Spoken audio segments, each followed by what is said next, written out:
before we start, we would have two reference video to cover in this guide. We have Black Professor guide video just like last time, and this time we have a new reference video. Meet Nagi, who is yet another one of the best Umamusume players, currently playing on the JP server, making guides just like Black Professor does in Korean. Although Nagi is not a super well like Black Professor, he also puts some effort and money into the game, tries some various builds, and with that, a high win rate for his Champions meeting. So huge shout out to Nagi for letting me translate his video. His channel and the reference video will be in the description as well as Black Professor's video. So let us start our second CM guide, which is the Gemini Cup. The base G1 racetrack for this Gemini Cup is Tenno Show Spring. So if you want to have a practice run, set it to Tenno Show and you'll be good to go. Now here is the condition for this racetrack, but the main thing to look at it is that it is really long, 3200-meter track, which is the maximum the game has to offer.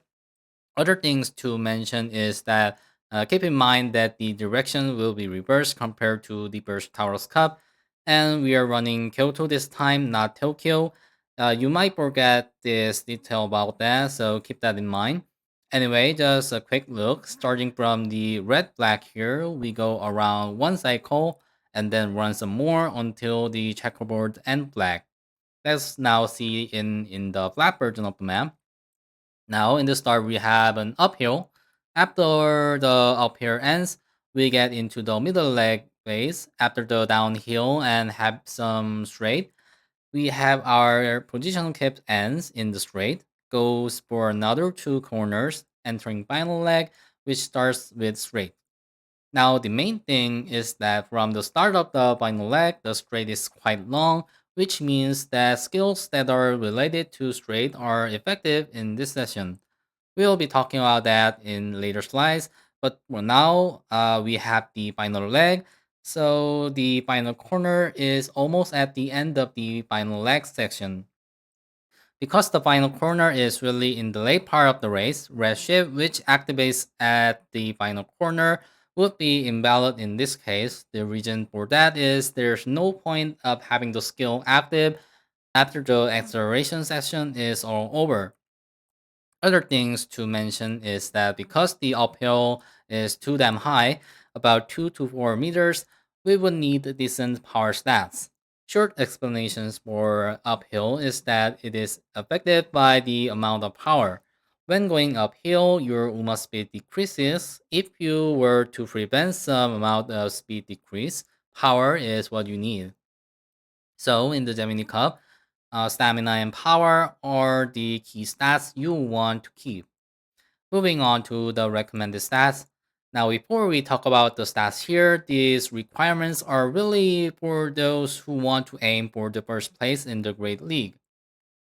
Just like the required stats that were shown in the Taurus Cup, and the stats that will be recommended in the future guides, would be assuming that you were to aim for the very best. If you want to enjoy but still want to win some amount of races, ideally we still want to have these recommended stats. But for those who are struggling to have this kind of stats, such as myself, we tend to make a compromise the stats by having them in some amount of ratio or having certain essential stats at the required amount and lowering the stats that has less importance, such as power for this example. So to say it again, it is not the end of the world if you didn't make it to the recommended stats. If you were to ask, is this a valid runner? Some of the examples to answer this question is, do you have a distance S, or is your UMA capable of running full spurt in some percentage in the simulations? Something like that. There are various methods to self-diagnosis your UMA to your liking. So I just want to say that these stats are just guidelines for you to have some directions that you would want to take. So it's a little awkward to say this just right after I just told you to don't stress too much about the stats. I have some bad news and a little bit of good news. The bad news is that because it is a long race, we would need a very much maximum stats for both the speed and stamina, and even the power recommendation is very high due to high uphill sessions that we just talked about. So for this champions meeting, we could say most definitely that free to play players will have a very hard time obtaining this stats if one were to aim all three of the stamina, speed, and power requirements at the same time. Now the good news is that even the whales will be struggling to make these stats. Everyone will be equally cooked in this 3200-meter race. So let's just compromise. We could argue that we just take 300 on width because the total stats requirements are high, same for guts. However, having 3 stamina cards would make 400 guts naturally, so I wouldn't really worry about those two stats. We would want to have the full spurt, so having max stamina and exceptionally for here, having 100 less speed, which would be 1100 speed, can be considered according to your sparks or support cards. Lastly, if you think that you had considered both stamina and speed, try to get as much power from the leftovers. 1000 power is kind of like a must as well, to be honest, but having 3200-meter at the same time makes it no choice to abandon some power if needed. Now notice that even with max stamina, you would want to have 2 golden healing skills. In the worst case, you might have to take 3 golden skills. And here's why. Here we have max stamina for the front runner. Without healing skills, surprisingly, we need more stamina. More than 200 stamina is needed to fully spurt. Now with swinging maestro, 41% full spurt, the rest likely lack of stamina. Seeing this, we could argue that pace position would be more impossible to make due to positional rate or such. So naturally for the recommended skills, passive skills, especially stamina passive skills, are like an oasis for a couple of reasons. Because we have less width, the golden healing skills have a chance to not activate according to wit, but passive skills just activate for sure in the beginning of the race, which would be one of the greatest skills for this long race. Be sure to take the single circle of the needed passive skills. Double circle is not that efficient when comparing the rate between stats and skill points. After you have seen all of the other skill options, and if you don't have a decent choice to choose for the leftover skill points, then you will want to consider taking double circle passive skills. For healing skills, now this is just another refresher to how important having required stamina is.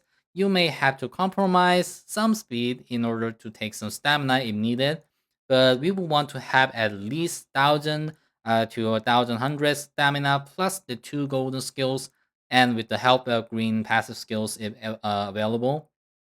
If maxing stamina is too much for you, we would advise that to have at least 1000 stamina for the bare minimum.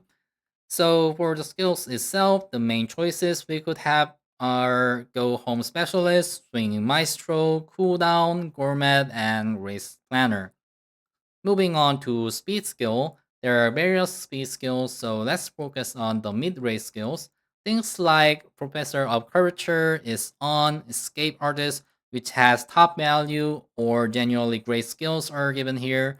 Speaking of general skills, each positional or distance straightaways slash corners speed skills are always be in each champion's meeting's recommended skills. You are going to see these skills for a very long time. Slipstream and Tail Hell High are also general skills. This would also be in almost every runner in the future. In the case of home stretch pace, it is a decent skill, but put some priorities a little bit behind if you can. Having pressure is also decent, and in this Champions meeting, Highlander or Straight Decent might have a high possibility of being invalid, but keep in mind that they are effective in other race conditions, just to let you know. Now, speaking of race conditions being different from the first Taurus Cup, In the Gemini Cup, the startup late race is straight. As we spoke in the race conditionals explaining, this would mean that skills like Ryan's ult would activate a little late this time. In the case of effective skills, we have Tyson's ult, for example. If we have on your left in addition to Tyson's ult, I would say it's a decent build. Generally, good ults would be here as follows. Now here, Ryan's ult would be less powerful compared to Taurus Cup, but we could still use her for like filling the gap kind of feeling. But yes, you can argue that she has problem of being a conditional six position activation kind of thing. And because people are going to bring their late positions mainly for that kind of reason, well, it's complicating considering the meta, the conditions, all that rock, scissors, paper situation. We talked about it last time. So if you think that Ryan's is not that good, you may be right as well. I would just replace Ryan's place for Brian instead. So basically, this would be the odds for the late race. That is why we can now consider having McQueen or Biohayaide as our inherent option. Lastly, speaking about the target sparks, now normally we would want distance S as a must, but just like having exception of taking stamina instead of maxing speed, we might have to take exception to this one as well. In order to survive a devilish uphill section, we would need to have power. In this kind of sense, having Turp S may be really good for this. So it is really recommended to take both the distance and Turp S at the same time. However, given that one would have less time to train, do try to aim for both, but having one of them is okayish. So have at least one S for sure. For the blue sparks, if you were to take 3 speed and 3 stamina cards in your training, the ideal sparks would be power, since with this setup, power would be needed. But if you think that you are struggling with speed or stamina, having some amount of that is fine. It's just that 18 power sparks would be nice, but 3 speed or 6 stamina sparks, for example, but mainly power sparks are okay. The Urabino sparks also give you some speed and stamina, so having the scenario sparks is going to help you too. White sparks, which correspond to the certain races, sometimes help you make more stats. So trying to have that in your grinding session would be helpful as well. In part two, we'll be talking about the entries, support cards, and some general skills. I'll see you in part two.